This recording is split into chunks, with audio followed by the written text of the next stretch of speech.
সিবিআইকে আমরা যা বলেছি আইনগত ব্যাপার, সেগুলো তো প্রকাশ্যে বলা নিষেধ আছে না, সেগুলো তো বলা যাবে না। সিবিআইয়ের সঙ্গে যে সমস্ত কথা হয়েছে এগুলো বলা মুশকিল আছে।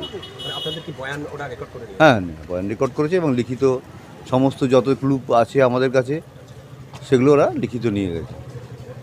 আর কি জানতে চাইছেন? কালকে যেটা ঘটনা ঘটলো আরজি করে যে না, এই ব্যাপারেও আমি মন্তব্য করতে পারবো না, আমি তো জানি না, আমি এত দূরে রয়েছি।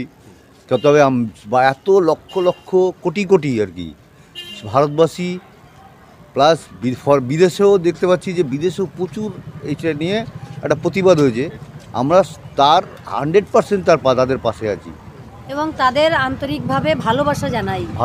ছেলে সবাইকে আমার নিজের ছেলে মেয়ে মতো মনে করছি, যারা এই আজকে রাস্তায় নেমে আন্দোলন প্রতিবাদ করছে।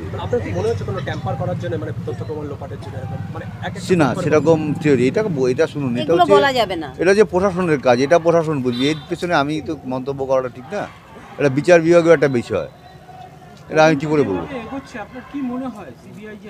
হ্যাঁ, বলেছে সিবিআই যে আপনার যা এভিডেন্স আছে তাতে আমরা আসামিকে যদি ক্রিমিনালকে বের করতে পারি অবশ্যই তার চরম শাস্তি হবে, সে আশ্বস্ত তারা করে গেছে এবং যত তাড়াতাড়ি সম্ভব বলেছেন করে দেবো।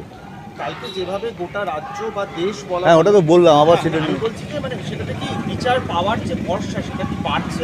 অবশ্যই বাড়ছে। এত কোটি কোটি ছেলে মেয়ে, সবাইকে আমার নিজের ছেলে মেয়ে মনে করছি। একটা দেশবাসীকে আমরা আন্তরিকভাবে কৃতজ্ঞতা জানাই এবং ধন্যবাদ জানাই যে আমাদের এভাবে পাশে থাকার জন্য। আজকে হঠাৎ করে আপনি যদি কিছু মনে না করেন, হঠাৎ করে আজকে একটা পক্ষ হলো যে মুখ্যমন্ত্রীর তরফ থেকে একটা আর্থিক ক্ষতিপূরণের একটা ব্যবস্থা করা হচ্ছে, এরকম একটা খবর। সেটা আমরা প্রথম থেকেই তো ডিনাই করে আসছি। আর্থিক ক্ষতিপূরণ আমার মেয়ের জন্যে, মেয়ের লাইফের বিনিময়ে যদি আমরা টাকা নেই, আমার মেয়েটা খুবই দুঃখ পাবে। সেটা তো আপনাকে আমি বলেছি, যদি কোনো বিচার পাই অবশ্যই গিয়ে আমরা বলেছি নবান্নকে নিয়ে আসবো।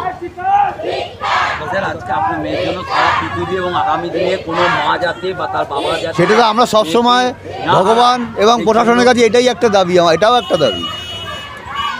Thank you.